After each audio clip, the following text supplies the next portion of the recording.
What is up, y'all? Welcome back to another episode of the Two Game Podcast, where every week we talk about, video games, but we also dive into other nerdy shit, anime, comics, movies, music. Look, I'm gonna go ahead and just put a disclaimer out there before we even start this fucking episode, okay? No sleep for me, so I'm gonna space out a lot. This is gonna be like Hogwarts Legacy all over again. Oh God. I don't remember that episode whatsoever. I know you don't. That was like what, 48? Yeah, what I just did. Oh, dumbass. So yeah, this is episode 119. Last week we did a Diablo IV eccentric episode where we talked everything and anything about Diablo. Well, we thought we did. We still have more shit to say about Diablo IV, which is why we're making it a part 2 this week. We're also going to be talking about the Xbox showcase that just happened, was it 2 weeks ago? And yeah, that's going to be the bulk of the episode. We are going to skip our playlist for this week, and then we'll always end it on the weekly recommendation. But let's just go ahead and dive into this shit, guys. I know Dan had a lot more he wanted to say about Diablo 4. I played it a little bit more. Final Fantasy 16 came out this week, and let me tell you, I put that shit on the fucking back burner and played some Final Fantasy, and I do not regret it whatsoever. So if y'all came here for Final Fantasy 16 talk, that's going to be on the next episode. Chris and I will be talking about Final Fantasy 16 and also the Nintendo Direct as well. So this episode, strictly Diablo 4. What has changed with y'all? Like, how much further have y'all gotten since the last episode? I'm level 77 now. Yeah, and I'm level 71. We're doing Nightmare Dungeon runs at this point. I think I'm level 32. You've fallen behind, sir. Yeah. So just to recap from last week or the last episode, Corey had mentioned that I was fucking playing Necromancer wrong, which as soon as I ended that episode, I went in there and I respect my entire character. And let me tell you, I'm playing it right now. I believe. It's so much better, so much more fun. Also, I'm like, I am doing so much more damage. Yeah, it's weird because right now the top DPS is Necromancer, who beat Lilith, the Uber Lilith, in 20 hits. Damn. Yeah, dude was hitting for like 10 million a pop. Mm-hmm. Yeah. 10 million. Yeah. This dude, I watched one dude kill a world boss in 3 hits. That's quite impressive. It is quite impressive. His attack power was like 19,000. Yeah. I think the last time I played was with you, Christian, and we did some of the Act 1 missions. Yep. I finally made some leeway in that. I don't even remember what the last mission that we did. I don't see. The biggest issue with that game is I get so ADD and I just don't even do anything. I just fucking run around and kill things, and it's a complete waste of time. I understand that, but really. That's what happens. The story is very. If you're not invested in the lore, story's meh. There's only a few cutscenes that are like fucking amazing, but the main justice of the game is killing shit. So you're doing it right. Mm-hmm. So there's that. So what else did you want to talk about, Dan, with Diablo? All right, 4? So we touched at the end of the last episode on how the characters, a lot of the main voice actors anyway, the characters in the game were modeled after the actual actors. So we covered that a little, but some of the more technical things in the game, for instance, this is the first time. Diablo's always been this kind of far back look, overhead look of your character. This is the first time you're actually able to zoom in and kind of really look at the details on your character while it's on the screen. You've always been able to kind of look at your armor and how it fits on your character in your in your screen, like in your equipped screen, but never on screen able to get close to somebody and zoom in, or even on the world, the world pieces, like as you walk up to one of these quest guys and you talking to him, like for instance, the one that's ripped in half, hanging from the tree. And you're able to really zoom in and look at all the detail in it. You've never been able to do that before in a Diablo game. So they brought that to this one. It's just a really good feature, I think. I love You the fact also have. that Go ahead. I love the fact that you can go on your little wardrobe and you have all this other gear, but you can change the look of it to I told Christian it was Fashion Souls basically because that's what you did in Dark Souls.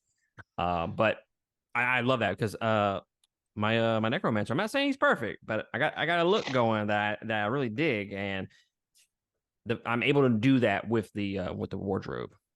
Yeah, and it's so much easier than what it used to be. Where you had to like put it in something and transmogrify it or something, like put it in the cube or something. And this system they use on this is way easier because you just get to kind of select through them and look at them. You don't have to just click on it, change it to that. And it brings all your pieces up at once. Like you just go select through them in one screen. You don't have to keep loading pieces and cubes and going through it all. So that's a neat aspect they did there. As long as you Have you salvage run it.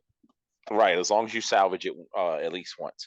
Have you run across the spots where it has you like stand on a spot and hit a button to look at the world scenery, Yes. and it does like a pan? Oh man, that is neat too. Now I got a PS4, so I can't enjoy it near as much, but I I'm sent you a still picture, old sir. school in it.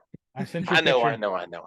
Dude, I And found this two convention, at the Walmart. convention was good for us. So I don't know. We'll see. We'll Ooh. see. Yeah, Which we we made got to talk almost. about that in a second. Okay. Yeah. um. So one of the other things that I noticed and looked into a bit and enjoy is this is the first time they've used surround sound and the location of your character or enemies, I should say, uh, are in your headphones. So if something's in the right hand corner of your screen, it sounds like it's coming from that way. Diablo's never done that before. It's always just been the sound, period. And you don't have a target location where it's coming from. So that's another one of those little technical things they added to the game that it's just I don't know. It's a nice added touch. It's the little things, man. It's the little things. Yeah. Oh yeah. Oh yeah. Story of my fucking life.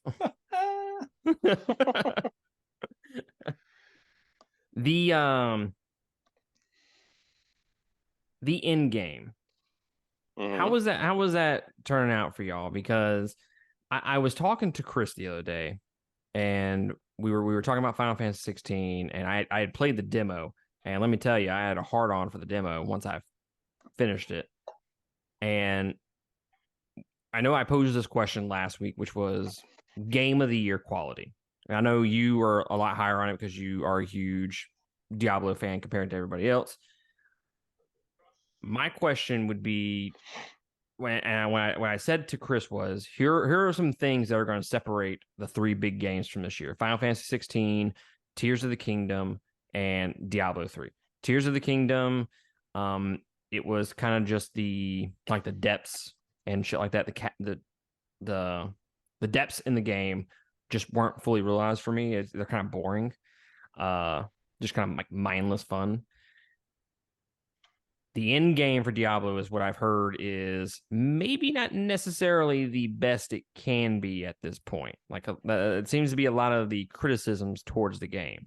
I was going to get your opinion on it. Yeah, I get why people are saying that. Bear in mind they're probably going to crank out seasons pretty soon, like they did in the other ones. So that's right now. There's nothing, right? And right now it's just you beat the game, you run the dungeons and grind for gear, top grade gear, and that's all there is to do currently. that I'm aware of anyway. I mean, I'm still only level 71. I don't know. That's it. That's But all there is right now. right now, that's all there is. But they're going to release more. And they're probably going to do expansion worlds and that type of thing. So it's kind of a look ahead type thing instead of just this is it and this is all you get. Those of us who've played Diablo 3 especially, we know what's coming up. We kind of have an idea of what it's going to be like. Obviously it's going to be different. But we will have something.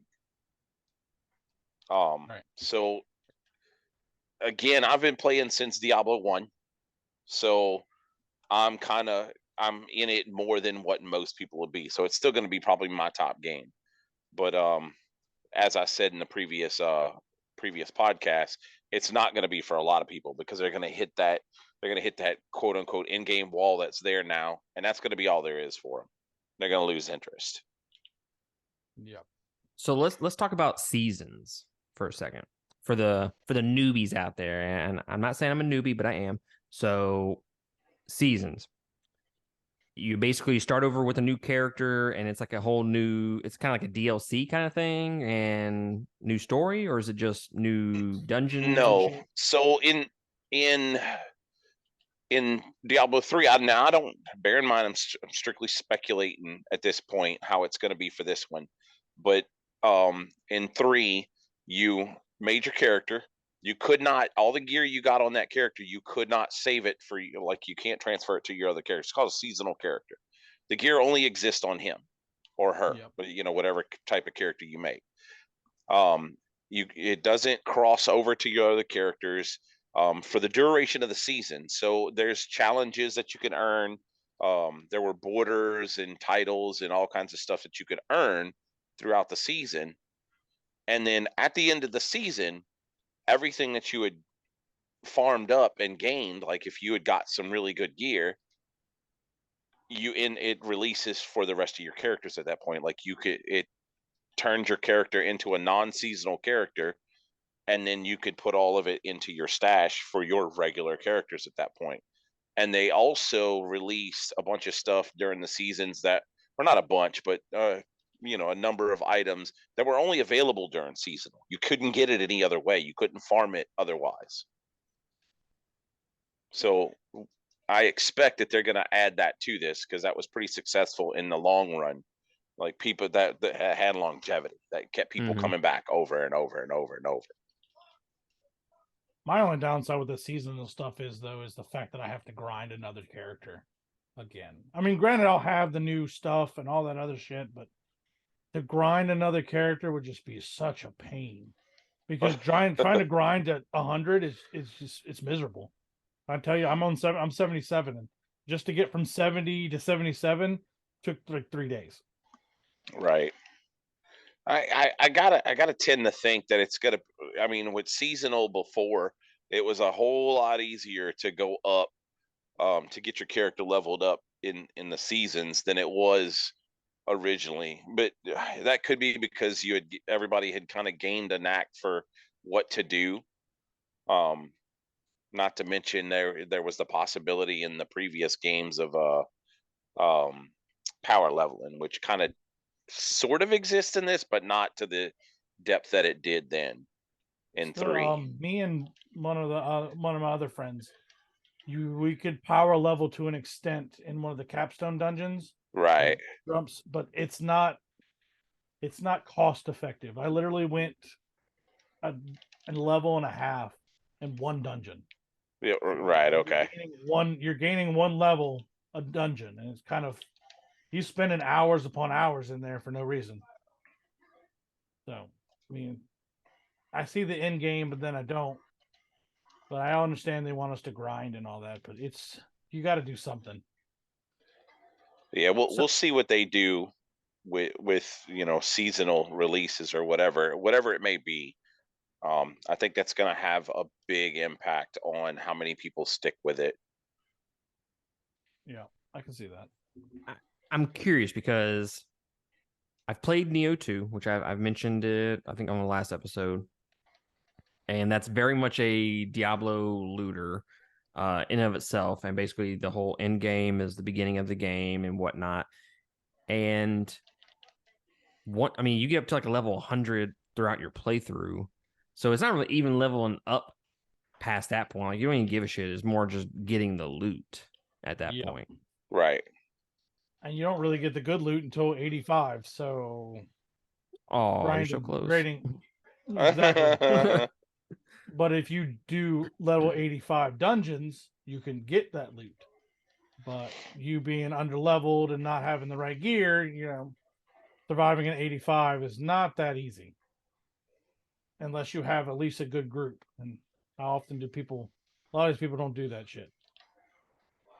Yeah, and unless you've really looked into your build and figured out how to make a survivable build. Now that is one of the technical aspects I saw in this game. Now that I'm further level, is the amount of little details that you can change using your Paragon board. Holy crap! I mean, there's everything in that thing. So many boards. I thought it was just Paragon points, like previous. Before I realized it had like a little board. You spend the points. I didn't know that it was so detailed. Like you can flip direction of the boards, the additional boards as they come up as you get to them. That way you can get to a particular key glyph faster. Oh man, that's something I'm really liking, because it's allowing me to really fine tune my build the way I want it. Yeah. All right. Well, explain what Paragon boards are for those uninitiated. Okay, so after you reach level 50, you start getting your Paragon points. And in previous games, it was like I said, you just spent the points, and it gave you whatever you were spending the points on. On this one, you have a board, and the first one's laid out in such a way where there's a glyph to put in, and a bunch of different stats to buy into. You per 1 point, you get to open one slot. As you get to the top of your board, there's a gate that allows you to attach to a whole nother board, and I want to say there's 5, maybe 6 boards. So there's a whole another board with a couple of more different magic nodes and glyphs and whatnot on it, to where you can, if you're going to be an ice sork or a fire sork, or whatever your build might be, there's different directions to go on those boards and different points to spin, or you spend the same points, but you put them in different things. For instance, my sork has intelligence, willpower, dexterity. Those are like the main ones on the board. They have strength, but you stay away from those. And whether I'm going to be like a conjurer type with say firewall or hydras, then you spend your points towards that, as opposed to the build I'm doing with the fire and lightning damage, burning and lightning damage. I want to kind of gear it more towards that. So you spend your points on the board where you want them. You can bypass over half of the Paragon points that you don't need, and go on to the next board, attached to another board, and you, like I said, you can rotate the boards, and it shortcuts you to the magic nodes and stuff that better supply your build with what you need. You can also refund some of those Paragon points as long as they're not connected to each other. You can refund them and use them somewhere else. Yeah, if you find that it's just like with your regular skill points, if you find you messed up, you just refund them. Do it over. So essentially, okay, dumbing this down to layman's terms, the ability points that you get before level 50, that's just kind of like just getting your abilities and your different skills and shit like that. Your Paragon is more of like min-maxing the specific builds that you want by increasing specific stats, right? Correct. Yes. Okay. I like that. I think that's pretty cool. But certain like aspects, so like he was saying, like, so one of my Paragon points is strictly bleed. Like they have one spot that's called hemorrhage, and it does more bleed damage for certain enemies or certain things. And then they have these extra ones that added to it that require you to have so much willpower or strength for you to unlock additional stuff. So say like you do 10% extra damage to close enemies as long as your strength is 300 plus. So it unlocks extra, so it entices you to keep your builds and stuff to what you need it to be. Mhm. To Yeah. get that extra. Because it'll give you extra boost for spending the points where you really need them for that build. Right. I will It's say just I really love fine-tuning. the respect aspect of the game is not very expensive. Whereas if you look at something like Souls games, you have, I don't know, like 3 or 4 of these little items that you can find around the world, and those are like the 4 chances you get to respec your shit. So Yeah. you better get it right on one of those 3 or 4 Yeah. times. Whereas with this, that does not really work, and refund it, and you can just keep refunding it all the damn time. And Final Fantasy 16, if I'm not mistaken, it's free to respect. They want you to experience different stuff, but I think the RPG elements in that is definitely is not in depth as this, obviously. Right. So I guess that doesn't really matter. But this one, I love the aspect that I can just, hey, this is not, I fucked up on this like I did earlier, and let's change it up. Right. Yeah. Or hey, I want to mix between a bleed build and my whirlwind build. That's what I'm looking into doing right now, is mixing both 2 builds into one to make it my own and just going from there. And I can just do that freely, willy-nilly if I want to. Mm-hmm. All willy-nilly. You're right. But yeah. Yeah, and we're finding like the Legion events and the world bosses. When we were playing before for the last podcast, we never successfully mastered any of those. There's a lot more people in the upper levels playing, so you get a lot more player interaction. Mm-hmm. Run up on other players, and I actually random grouped with a group of 3 the other day, or a group of 2 the other day, and became a group of 3. They were just happened by, and I got a random invite. I'm like, what the hell? Let me jump on, and threw up party chat, and they were on the game chatting. So I played with them for about an hour, running a couple dungeons, and That's pretty cool. then yeah. So I do like that. Like you can happen upon another group. It doesn't seem to happen very often, but it's doable. Yeah. I haven't run into that per se, but I have run into I don't know, there's like 2 or 3 people playing together, and they'll be in the same spot that I'm playing in, and they'll be like, help me with my shit, and then I'll kind of follow them for a little bit, help them with their Yeah. shit. I mean, I don't Like get the any of the Helltides I, is where you'll see most of the people help you. I don't get any of the bonuses and shit like that, but it's So still yes, you it's do. still You nice do to get a bonus. Yeah, you if do get bonuses for being in parties. No, well, I mean I'm that not too, in a but you party, also not in a party. so you get bonuses being around other characters. Oh, right, being nearby players. Oh, Yeah, just you'll get a nearby, you get the bonus. Any nearby player that you're around, you'll get a bonus. The PvP towns. I'm just gonna tag along with them. Why does he keep fucking following us? Some Riding your some do. coattails, bitch. I'm stealing your shit. I'm liking the PvP towns too. I'm dabbling in that a little bit here and there now too. That's I haven't done that's any of kind the of fun. PvP yet.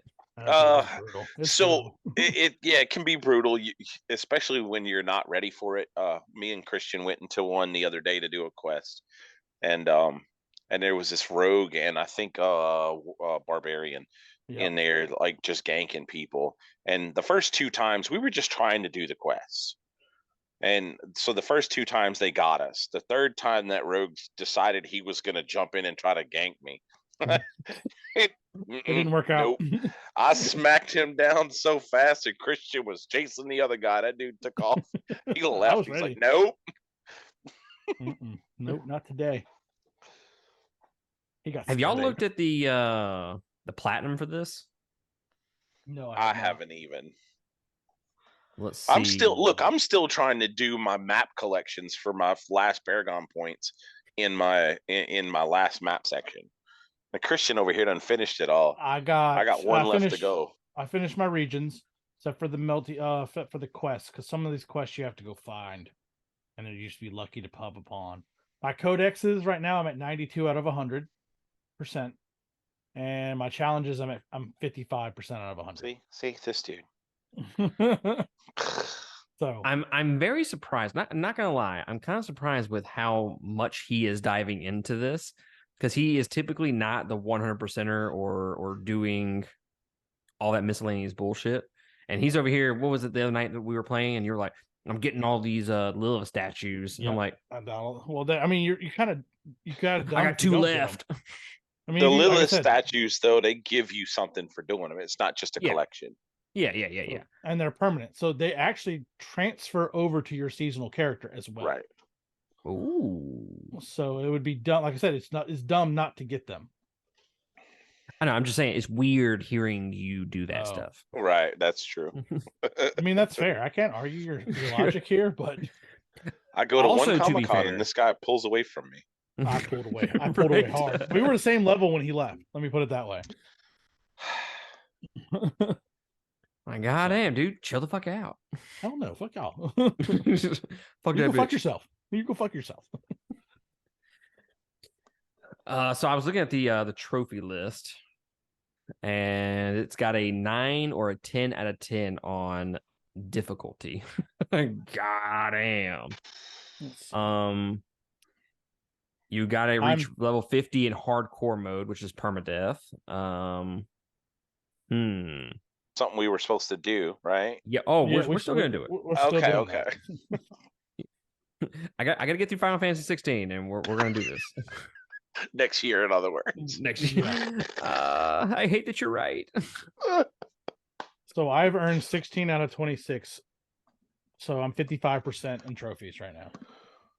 Yeah, a lot of them are other characters. That's what it is. You know, druids. Yeah, I gotta say, I'm probably not gonna go for this platinum. Now, Final Fantasy 16. Now, I probably will. God damn it! But then, and then the other ones you just get as you go, and max heal. Your healing potions max tier, but that's level 100. Oh, right. Get 5 PvP kills, reach 100 with any character, and defeat Uber Lilith. I mean, that's all end game, like super end game stuff. Yeah, that I don't have. I'm not purposely going to get 100%. Let me put it that way. Not purposely, but it gives me something to do other than there's the Christian I know. But it gives me something to do. Other than I'll give you something to do. Well, that's small piece of a child's play thing, lad. It's still something to do. That's fair. It's very brief. Hey, as long as I get mine, it's race to the finish, sir. I'm always finished. But yeah, I'm loving it. It's really only the story that's drawing me away from Diablo IV. Final Fantasy 16 story. That's really the only thing that's drawing me away from that game right now. And I'm going to get that Friday, by the way. Do what? I'm going to get Final Fantasy. Well, I'm going to buy Final Fantasy whenever I get it. Bro, it's so. So me and Dan will have it on Friday. It's so good. So good. I played the demo and yeah, I'm gonna save myself. Dude, graphically, it looks fucking amazing. Dude, I've heard it burns up people's PlayStation 5s. Oh. it does. It overheats them. Are you talking about the guy that has his shit in a fucking shelf? He's not the only one it's happened to a bunch of people. Okay. I saw one dude. I'm like, well, no wonder it's fucking burning up. You have no circulation for that shit. Yeah, no. It's happened to a bunch. It's overheated a lot of people's PlayStation 5s. Yeah. I don't know. Hashtag worth it, man. That shit looks fucking good. From the fighting I've seen of it, I'm pretty ready for it. Yeah, it's one of those games. Look, we said we're not going to talk about it. It's one of those games where, like when I played Fire Emblem, Three Houses, I said when I was doing the cutscenes, I wanted to be doing the battles. When I was doing the battles, I wanted to get to the next cutscenes, and I wanted to get to the school section of it and learn more about my characters and whatnot. And Final Fantasy 16 is kind of like that. When it's a cutscene, I'm like, come on, motherfucker, let me go kill this dude. Okay, just let me at him. And then when I'm fighting, I'm like, can we do a cutscene now? And it's just, there's a lot of cutscenes at the very beginning. JRPG, through and through. A lot. But the Game of Thrones It's potent, sir. It's very potent. And I never thought I would hear the word "you're a cock" in a Final Fantasy game. Well, well, you have my interest. Indeed. All right, Xbox Showcase. Okay. Y'all just want me to run through these, and then if I don't mention any of them, you just say anything that struck your fancy. I'm pretty sure I'm going to mention the ones that y'all are into. Yeah, definitely. So we'll talk about Fable first. Oh. I've never played Fable. I have. Have both of y'all played Fable? I have. Very little. Very, very little. I did like the concept when it came out, but I didn't have an Xbox, so I played a friend's. Gotcha. So this new one that's coming out is a reboot of the beloved series. It's coming on Game Pass day one. It's got the lighthearted humor. We did get some gameplay in it towards the very end, and it reminded me. I don't know if you played it, Dan. I know Christian played it. Remember Little Nightmares? Yes. How you had like the big boss and was trying to chase you through the scenes, and you had to fucking hide and shit like that. The ending of that trailer kind of reminded me of Little Nightmares. I don't know if that's like a staple of Fable, and maybe Little Nightmares just looks like Fable, but that's just what I associate it with. Basically, Fable is a RPG game that you could be evil or good or neutral, depending on your choices and what you did throughout the game. Each ending was different. You had potentially up to 3 different endings depending on what you did. You had side missions like any other RPG. You had all kinds of different other things, but what was the standalone for this was the fact that you could do pretty much whatever you wanted, but it also depicted your character. Like if you do, I can go over there and slash some dude. I get evil points, but you know what? I could go slash that dude. He said something funny to me. He looked at me funny, so I janked him. But I mean, like I said, but you could go from evil to good depending on what you did throughout the thing. So, but your character changed depending on your deeds.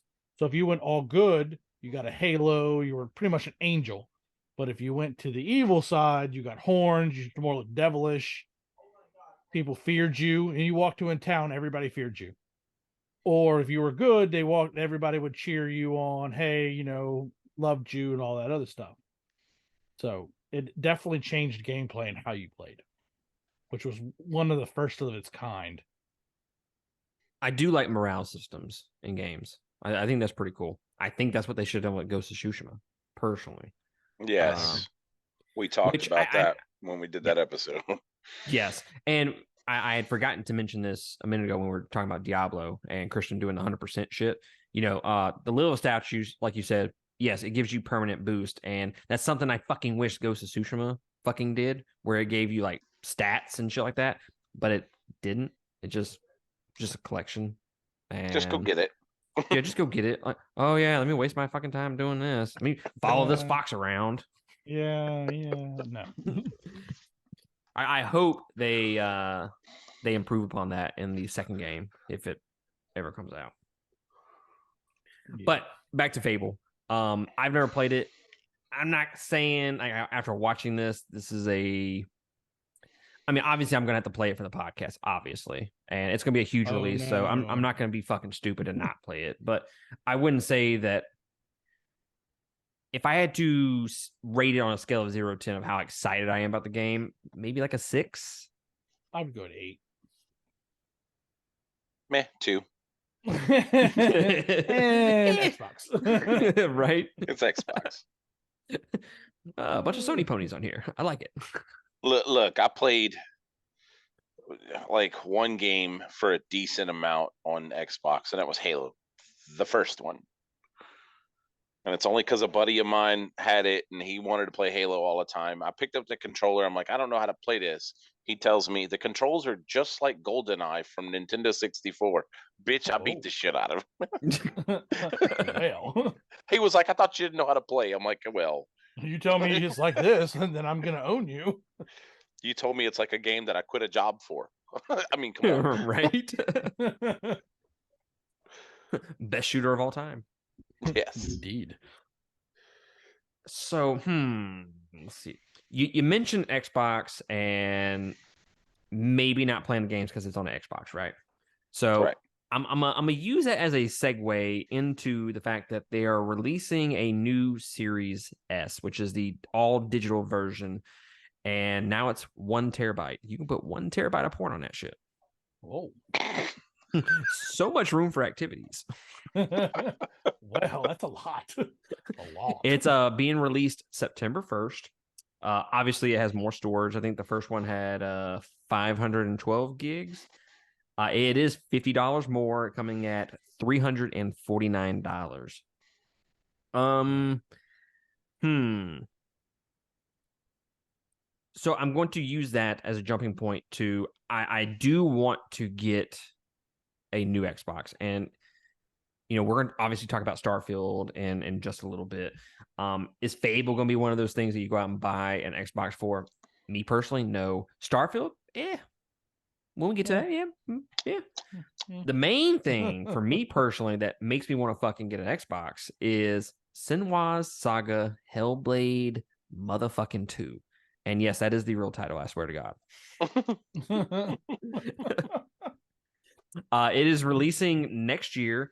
The new trailer, which looks fucking amazing. It is in engine for the trailer. And guys, the audio design, the graphics just look absolutely insane. And to me, that is a game worth getting an Xbox for. I mean, y'all might not feel the same way. I don't think you didn't play it, did you, Christian? Nope, sure didn't. Yeah. I think it's reasonable to think that not a whole lot of people would agree with me. I'm definitely in the minority of that opinion because it's a very unique game. Dan, have you ever heard of Hellblade 2? Hellblade? Yeah, I heard of it, but I never played it. Never even looked at it really. Yeah, so this is the one that has the they hired like psychiatrists and doctors and shit, and the girl has the main character has like schizophrenia. So you have voices chirping in your ear the entire fucking game, and they don't shut the fuck up. Is that the Right. one we were talking about with me, you, and Chris that one time? Yes, like episode number 2. Yes, I remember. Yes. Now that you say that, now I remember. I remember talking about it, but no, I never played it. Yes. So I have been waiting for Hellblade 2 for a very long time. It looks fucking dope, and this will be the game that makes me go get an Xbox. Now the question is, do I spend just $350 and just get this digital version? I don't know, because I guarantee you I will go buy an X if they have a actually probably not. I don't know about that. If they have a collector's edition for this, bro. Steelbook casing. Dude, diamond status instant. I could buy a steelbook version of Xbox. Done. Hey, I told you that I got two steelbooks for Final Fantasy 16, right? No, I didn't know what to do with myself. How the hell did you? I saw that you got one, but I didn't see you got the second one. I didn't know there was a second one. So you get one in the deluxe edition. Jesus. And then you get one if you pre-order through Best Buy. You get a separate, different looking steelbook, which is why I went through Best Buy. I can't with you. I mean, it's overkill. By all means, it's overkill, but I'm okay with it. Yeah. So let me pose the question to y'all. Is anything that got announced in this direct or anything in the future going to be something that says, yeah, I'm going to go get an Xbox like when it comes out? So I have an Xbox One and I've had a 360 and, so on and so forth. I've never not had an Xbox, but I've never gone out and gone, there's this one game I need to play. And it's never been that way. I just got an Xbox for convenience. So I haven't seen anything yet to come out. And from what other people have played Xbox, I'm not thrilled about it. The PlayStation, I have not had any, except for that one time when I first got it. Other than that, I had no problems with it, whatsoever. I don't foresee me getting an Xbox ever. I'm not a huge fan. I mean, I started with PlayStation when the first one came out, PlayStation X or whatever the hell it was called. Um, so when that first one was out, I started there, and then when it went online capabilities, Xbox right off the bat was pretty much paid for to play, and PlayStation wasn't. So I stayed PlayStation, and when, of course, they went to having, you got to have PlayStation Plus to play online type of thing. I didn't decide I was going to go switch over to Xbox because I'm not saving anything at that point anyway. That's valid. So it's just kind of stuck with it because I don't have any particular. There's never been a Xbox exclusive title that I just have to play. And all the good Honestly, ones I thought it was gonna are on be PlayStation, Halo so. Infinite. That was gonna be that game for me, and I'm good. I'm good. Yeah. No, I'm good. Thank you, though. Cyberpunk 2077 Phantom Liberty. The DLC story expansion coming out September 26th. It's the intro of Idris Elba. It takes you to an entirely different area of Night City. I know Christian played through Cyberpunk. Dan, you did as well? I did not get to because they pulled it off the store before I got it. Womp, womp, womp. You can play it on mine. I have it. I'm going to have to. So you playing the DLC, sir? Oh, probably, because I did enjoy it after I got through all the bullshit and it was actually playable. Yes, I enjoyed the shit out of it. The story was good. I just hope they don't fuck it up like they did the other ones and then take 2 years to fix it. That is my biggest thing. Dude, how bad would it be a fuck up if you fucked up the DLC just like you fucked up the base game? And it had the same issues. It wouldn't surprise me, to be honest with you. Dead sync. Yeah. Exactly. I think it'd be game over. Game over. It would actually be game over, man. Game over, bro. All right. Avowed, which is a fantasy RPG from Obsidian. You get a good look at caves, spiders, bears, ship, spell casting, sword combat, and more.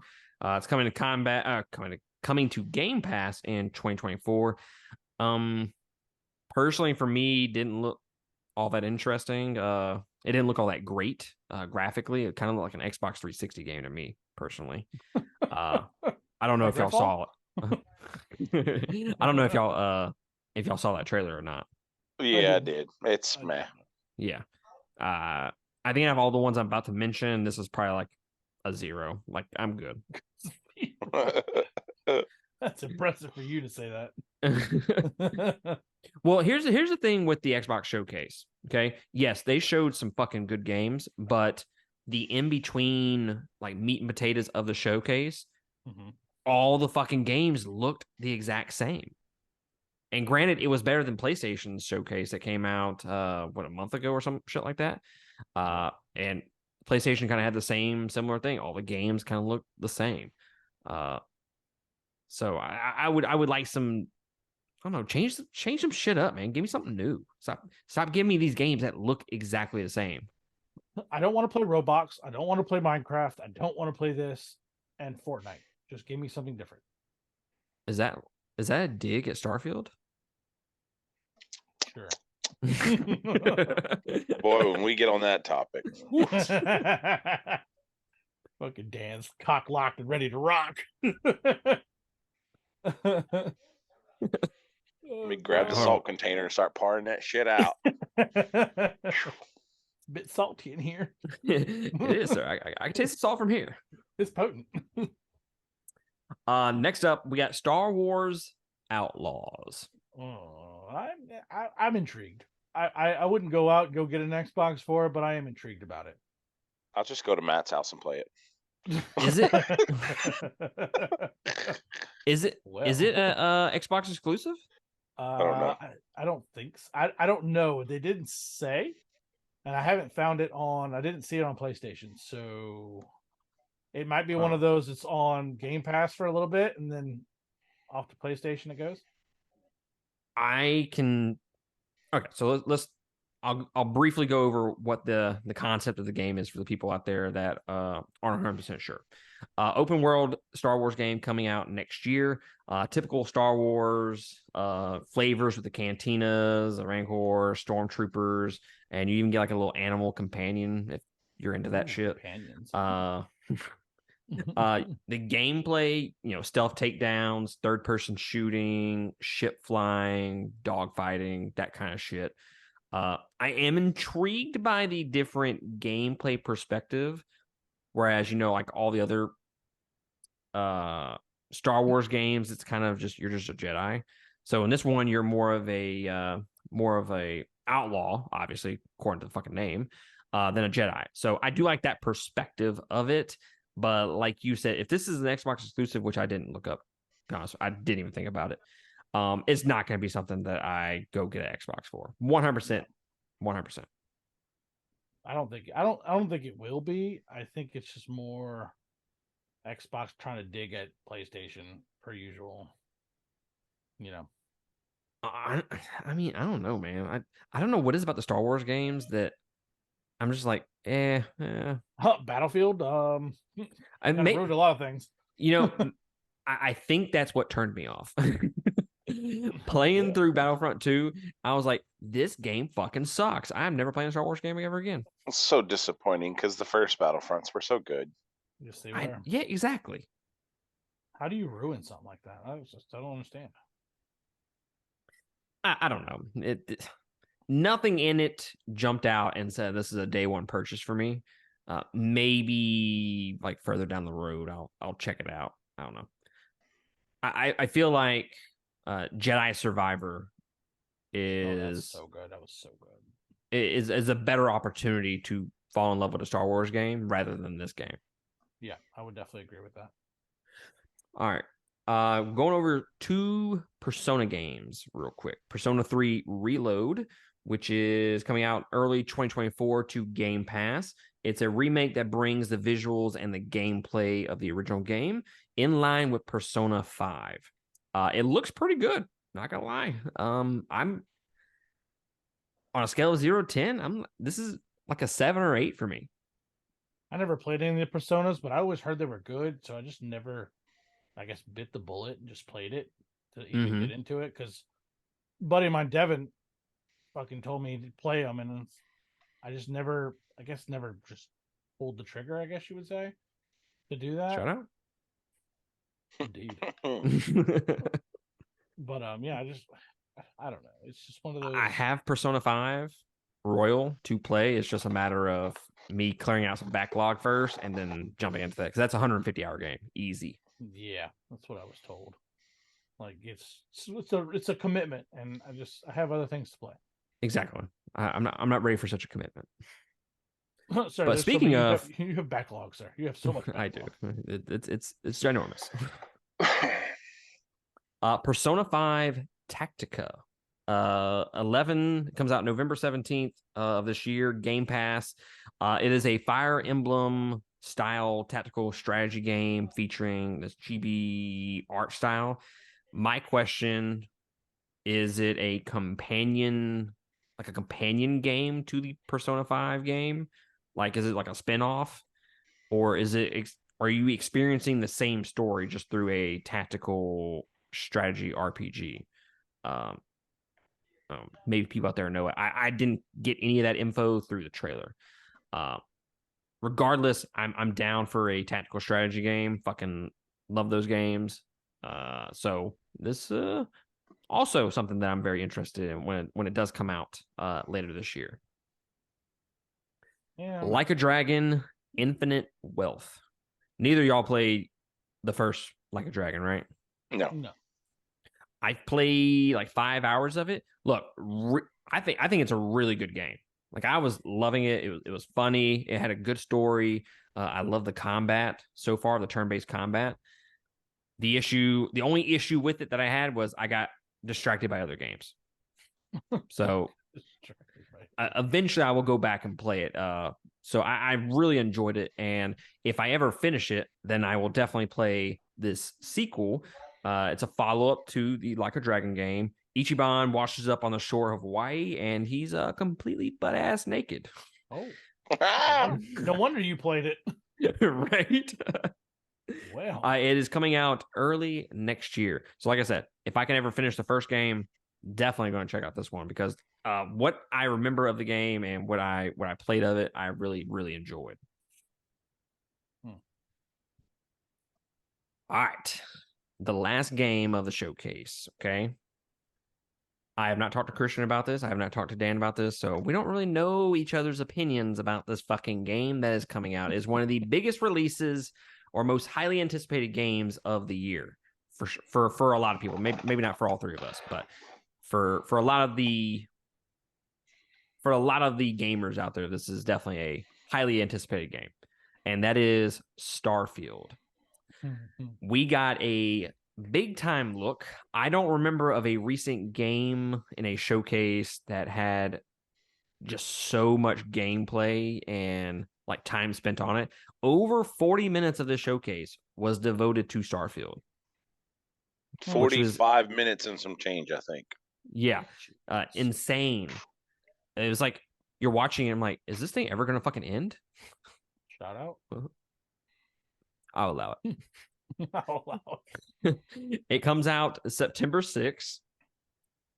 So Dan, what did you think about the presentation of Starfield? Is this something that's gonna strike your fancy? If you want the hype, go watch the video. I'm not, but you're not getting it here. Look, it looks like No Man's Sky crossed with Fallout 76. Like it's I don't know.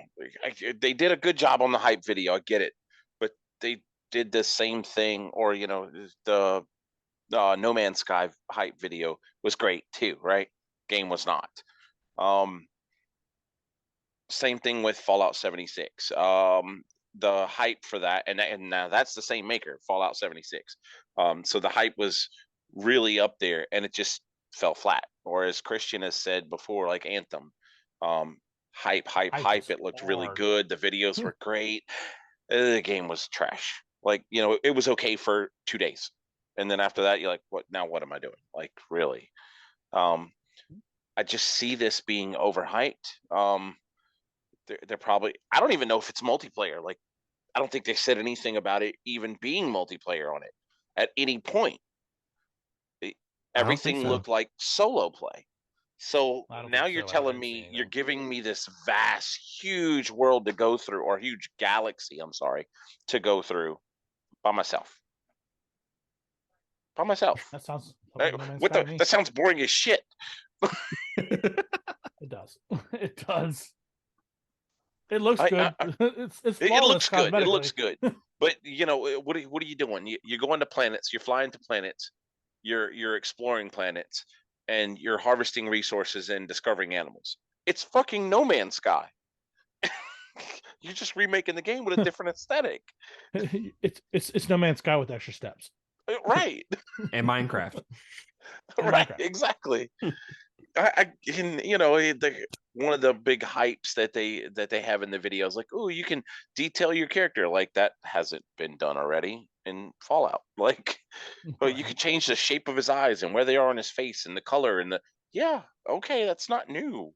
There's nothing new being offered here except that it's just big. It's huge. It's a massive game. Shout out.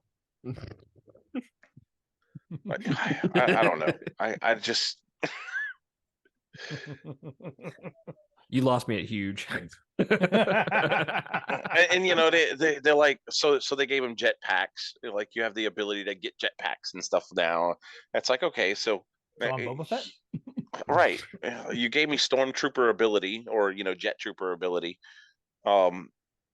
They talk about how you can change your armor and stuff. Well, you could already do that on Fallout 76 with your power armors. You could, customize it. You get different armor types and different paint jobs for your armor and stuff. Oh, it's nothing new, just on a bigger scale. I'm not impressed. I'm not impressed at all. Maybe the hype video you know, they follow through, and the hype video gives it all the credit. But I see it being a failure. I see it being released way too early for having way too many problems for a game that big. How are you going to find all the problems, or even half of them? I mean, you know, when Fallout 76 came out, the servers were crashing daily. Daily. You log on, you do you grind for hours getting all your shit set up, and the server you're on crashes, and you lose all that progress on harvesting and stuff. You know, what's going to happen with this? What glitch is going to just completely destroy what you've been doing? Or it could be just game ending. Right. Make a new character. I gotta be completely honest with you, Dan. Going into this discussion, I was probably like an 8 or a 9 on Starfield, and you have brought me down. I'm down to like a solid like 3 or a 4 now. Yeah, that's where I'm sitting too, like 3 or salt. 4 at best. Like, it's just, I don't know. I don't trust their hype videos anymore at all. I've had too many games that I was all in 100%. That's going to be a 9 or 10 game and play it, and I'm like, I'm never touching. I'm not even turning this shit on ever again.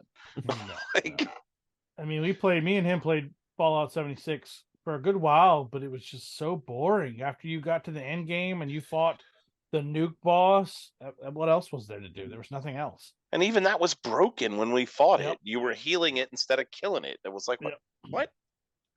No. So my thing is, I don't think they announced this in the actual direct. This came out later. They said, in the direct they mentioned, you know, you have like 1,000 planets to go visit. Seamlessly. Yeah, like, okay, that seems shout out massive to me. Right. Like, how can you put that much content in a game, 1,000 planets, to make it interesting from planet to planet? And then they came out after direct and they said, well, it's actually like 10% of those planets have life on them. I'm like, so you're telling me 900 other planets I just fucking go collect resources? So so according to this interview I'm looking at, there's no form of multiplayer on this game at launch. It is stated as Starfield is a completely single player experience. But it's fucking No Man's Sky. You're just gonna go play by yourself. And here's a hiccup I caught in the video, right? So they tell you that you can just go to any planet you want. You know, it's completely free. You know, you just move around, whatever. Except you have to do quests in order to, like, they wasn't going to direct you by limiting you what you can do with quest lines, except that your ship can't get to certain planets until you do particular quest lines and earn upgrades on your ship. Well, wait a minute. I thought you wouldn't. You just told me a few minutes ago you wasn't doing that. Like, I can't go to that planet because I have to do the quest over here first. Now you are guiding me on where I need to go. Locking me. Right. Basically. Yeah. So initially when I watched the direct, I was here's the thing. When I see games with customization options like building bases and shit like that, right. I see it and I go, that could be fun. That's hours of just fucking off and doing stupid shit, right? Right. And then when it comes time to actually do it in the game, I'm like, this is kind of fucking stupid. So that's typically my opinion when it actually comes out. So me's taking a step back, especially Dan fucking making me with the way he's talking about this game. So yeah, right. I am able to step back a little bit further now and say, yeah, all the customization options are great, but that seems like 90% of the game so far is. I mean, you could dress up a turd as much as you want; it's still a turd. Yeah, I mean, you can customize your ship. You can build it however. I mean, they had people building Optimus Prime. All right. And then right. It looked like a bunch of sea cans stacked together. Like, what the fuck are you doing? You can build your ship however you fucking want, design it, whatever, and you can go have like dogfights, and you can choose to either hijack the ship and take it under your control and steal the ship, basically. I and do add it like to your that arsenal. feature. That was nice. One thing I do like is actually let me keep going with what I was thinking. You also build outposts and you can design them in the layouts and shit. Yeah, I'm not interested in that. Build a house in Minecraft, right? I mean, exactly. There's the Minecraft. right. I'm not interested in that. I have other shit I can do. I could ram my ship into their fucking their shit and blow it up. I can care less. Shout out. Indeed. Ram it all in there. All nice and deep like. Fucking Leroy Jenkins, this bitch. So I do like the aspect that they like you can only like there are some quest lines that you can unlock based off the skills of your character. Right. And I want to say like Cyberpunk had that feature as well, right? Where you can only do certain things if you were a certain class or you had a certain skill. So essentially your gameplay did not really matter. It's just your starting part mattered. So you still ended up in the same spot, but how you entered to that spot was the difference. So say you played as the Outlanders, in order to get to where your spot, you had a gunfight, drive-by gunfight. The other one, you were a businessman. You did some missions for this corrupt boss. You got caught and you got fucking sent down the chain to the drain. Then you got stuck in the middle. It's just like you always ended at a certain point. How you got there depends on who you picked. That's the only thing.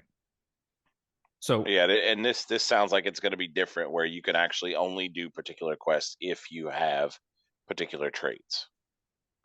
yes. I think they said 3 traits or something like that. So there are different skills: physical, social, combat, science, and tech. I don't know if those are the exact skills that they're referring to, but I think what you I can't remember. There was something with 3 on it. Yeah, so it was 3 traits you get to pick, and it gave you like a buff in something particular, and then probably a negative for something, maybe. But then there were ways to.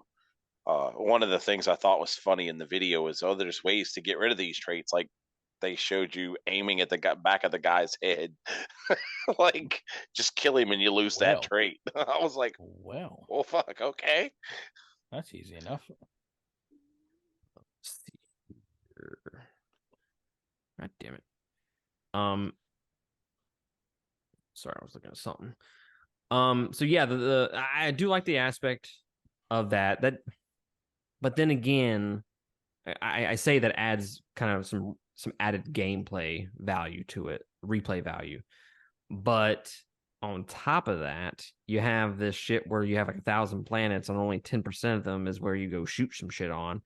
It's like how much replay, like it's like kind of balance thing, the 900 planets I don't really get to fucking do anything on kind of takes away from the fact that I want to play it multiple times to play one other quest that I didn't get a chance to play. Now, obviously, having all those planets is going to leave room down the road for them to expand and say, now this planet has life, go re-explore it, type of thing. I foresee that them doing something like that, like that's going to be their try and keep your attention on the game type of thing for extended period of time by adding content down the road on some of those planets that you wouldn't just normally go do anything on. Mm-hmm. But even still, I don't want to play space Minecraft. I just don't. That's fair. I can't argue that. I'm telling you, man, I was willing to go buy an Xbox for this bullshit. And now I'm like, gonna wait. Fuck that Xbox. Give it 2 weeks of being out, and then read the reviews, and you tell me. I'm telling you, it's gonna be mid grade to low grade at best, probably. The Xbox people higher ups are watching this podcast because we're fucking awesome and shit like that. They're watching this and they're going, dude, we gotta do something about that motherfucker Dan because he's fucking shutting our shit down. I'm gonna buy him an Xbox. I still don't want to play your shitty game. Sorry. It's gonna be a paperweight. We're gonna fly you out and let you play it firsthand. I'm good. I'm good. Nah, it's gonna be a no for I me, got some dog. Diablo to play. I'm sorry. Anything else from the direct? On Xbox? No, I'm good. Anything else from the direct that y'all want to mention? No. Let's see. Hold on. It was some other games that I'm just like, yeah, it's just not for me. So I didn't write them down to talk about. Nothing grabbed my attention and made me just, hey, I got to play that. No. Nothing out the wide now. It was, I mean, well, like I said, before this episode, it was Starfield for me, but now not at all. Senua's Saga Hellblade 2 was the thing I was most interested in seeing extra stuff with. Yeah, no, nothing else that I could see. Well, yeah. All right. Well, we'll go close this episode out with our weekly recommendation. Dan, what do you recommend to the fine people? Man, I don't know. I don't have anything for it this week. I'm still frazzled from Comic-Con. I'm just Oh, we got to talk about that real quick. How did it go? We were slammed, dude. So Mississippi Comic-Con, they sold out of weekend pass, pre-sold out of weekend passes and Saturday single day passes. They had to count people at the door at one point and say, okay, you can't come in until some people come out. You had the big voice actors that were, or not voice actors, but the big name guests that were there were Christopher Lloyd. They had Sean Astin, Frodo, or I forgot the kid's name in Goonies, but for him. Then you had Andy from Black Veil Brides was there. So my son, of course, I knew you were going to do that. So my son got a photo op with him. Saturday during the day, we had the OG, the old school voice actor for Scooby-Doo and Shaggy was walking by, and he gave us some signed, some autographed stuff, and took a selfie. Let my son take a selfie with him. My son was so excited. So all in all, it was a good show. We made a ton of money, and I'm kicking myself in the butt because we packed for a normal show, and so I left some of my product here that I didn't think I was gonna sell out of. Sold everything within the first couple of hours on Saturday, and I'm sitting there going, what the hell? We contemplated driving back home Saturday night just to get more product to bring it back up there because I was out. Damn. You don't have that type of success at the New Orleans one? No, we dropped out of the New Orleans one because that success has been not there in a while. There's a handful of shows that we've been doing the past couple of years that we think we're going to drop and pick up some more by these particular event hosts because it's been phenomenal. These guys are doing great work. Mm-hmm. As far as promotion, bringing names in. Look, a Comic-Con, you can't just have a video game section, a couple of little voice actors, and booths to sell stuff. Nobody wants to go to that. If it doesn't have panels, it doesn't have big name people to go see. You had a couple of wrestlers. You had Bret Hart, and I forget what the other wrestlers were. But if you don't have a good mix of people that that con goers want to go see, you're not going to get much. I don't want to pay to go to a shopping mall, and that's what a convention is without guests to go look at and get signatures and pictures from and talk to. And they had the OG and good panels. Red Ranger and Black Ranger. Yes, correct. They had both of them. Also St. John and I can't think of the other guy's name. And then they had set up like I guess kind of like a monument shrine for the Green Ranger. Oh, that's cool. In between their two booths, so that was kind of neat. I did enjoy that. But I didn't get a whole lot of time to walk around. Now they had an arcade, an old school arcade, which was right across from our booth, free to play. Pinball machines, the old Ninja Turtles arcade. They had like the Terminator game with the guns that are mounted on it. Sweet, they had all sorts of old school games. They had Rampage, lots of old arcades. And I got to play a little bit, but we were so busy I didn't get to play as much as I Nothing wanted like to. playing fucking Ace Fighters in the middle of New Orleans like we did. And right. And they had one of the things they had was F-14 Tomcat pinball machine, which I used to play a lot. And they had a high score challenge. When I walked in there and looked, it was like 1.1 million. I'm like, oh, I'm going to destroy this. I didn't have time. I didn't have time to destroy the high score. I'm like, guys, I could have won. I could have won. I could have won this shit. I need you to hold it down. Right. But yeah, all in all, Mississippi Comic-Con, if you missed it, catch it next year. Well worth it. Missed it. Does Well your worth booth it. have like a name, like your business? Yeah, our booth right now is called Enchanted Shire, but me and my wife are in the process of taking over that booth altogether. It's a lady that she worked for a while. She's kind of phasing out, and we're phasing into it, and so we're changing the name. Once we take over, it'll be called Tater the Tinkerer, which I have an Instagram and a Facebook page that you can follow for like all my leather work. But that's all that's on there right now, leather work and like some steampunk hat customizations. But Enchanted Shire is the name of the booth currently, probably at least for the rest of this year, maybe next year too. And what's the next Comic-Con that you're going to? So our next one is Birmingham. Yeah. But so we have two more shows this year currently on the schedule. That'll be Birmingham early September, and then mid-September will be Little Rock, Arkansas. We don't know how well Birmingham's going to do. That's the other event host that's not been doing great.